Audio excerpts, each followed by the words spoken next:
todo esse episódio envolvendo Pedro Guimarães, numa investigação que já estava ocorrendo em sigilo dentro da Caixa, na Corregedoria, ela respinga fortemente no presidente Bolsonaro, né, Josias? Sem dúvida, respinga muito e o presidente complica a situação, né?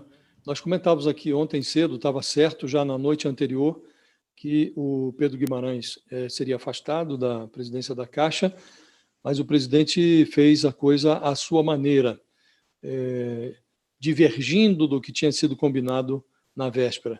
E aí pode-se acusar o Bolsonaro de tudo, exceto de incoerência.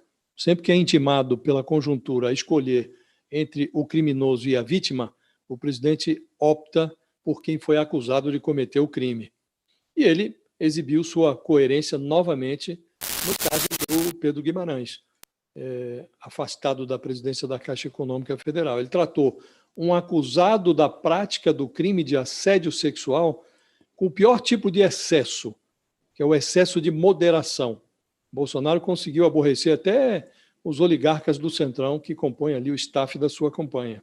O PL, que é o partido do presidente, incluiu nas suas pesquisas eleitorais um lote de questões para dimensionar o potencial de dano desse escândalo da Caixa na campanha à reeleição. E o temor é de que o estrago seja grande, sobretudo porque o Bolsonaro fez o oposto do que os seus conselheiros políticos recomendavam. Ele esticou a permanência do acusado no cargo e castigou as vítimas com o seu silêncio. Em vez de emitir uma nota oficial nas primeiras horas da manhã de quarta-feira, demitindo o Pedro Guimarães, como havia acertado na noite da véspera, o Bolsonaro adiou o desfecho para o final da tarde e ainda fez pior, ele trocou a demissão sumária por uma exoneração a pedido, encenada 24 horas depois da divulgação das denúncias de assédio. Essa coreografia da saída ainda incluiu uma carta na qual o suspeito de assédio sexual fez uma pose de vítima de uma situação cruel, segundo a expressão dele. E, para complicar ainda mais, o Bolsonaro ignorou outra recomendação, que tinha sido combinado na véspera. Quer dizer, o escândalo já vai completar 48 horas daqui a pouco, e o presidente ainda não prestou solidariedade às vítimas, nem repudiou o assédio sexual, que é um crime previsto no Código Penal. Nada mais coerente, Fabíola, para um personagem que, quando era deputado, disse que não estupraria uma colega por falta de merecimento, declarou que utilizava o auxílio moradia para comer gente, expressão do Bolsonaro. Perguntaram para ele, por que o senhor utiliza o auxílio moradia se tem um imóvel em Brasília? Eu utilizo para comer gente, foi o que ele respondeu.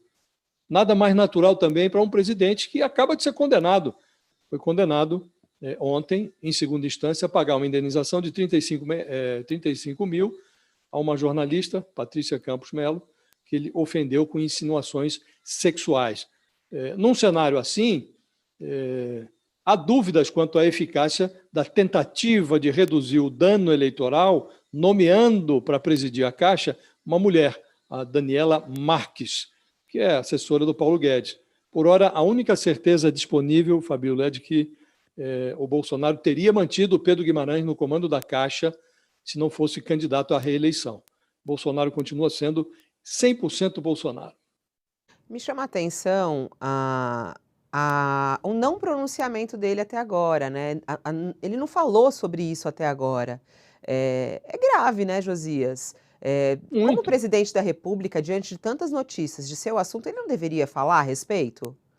Sem nenhuma dúvida. E ele teve duas oportunidades para fazer isso, porque ele teve ontem duas aparições públicas e esperava-se que ele dissesse meia dúzia de palavras sobre esse episódio, mas ele manteve um silêncio de cemitério. E os aliados até gostaram, viu, Fabíola? Porque o grande receio agora desse staff da campanha do Bolsonaro é de que ele coloque algum pedaço do corpo dele no fogo pelo Pedro Guimarães, a mão, a cara, como ele fez com o ex-ministro da Educação, o Milton Ribeiro. Então, o grande receio hoje do comitê da reeleição é de que o presidente se pronuncie de forma equivocada, agravando mais ainda a repercussão de um episódio que já é grave, não é? Então, você tem toda a razão, não tem nenhuma dúvida, o presidente teria que, por razões óbvias, teria que se manifestar nesse caso, desde que se manifeste de forma apropriada, né? Se for para dizer bobagem, é melhor que fique em silêncio mesmo. Ou não, ou que diga logo as bobagens para que as pessoas se convençam de que a precariedade do presidente não recomenda o voto nele.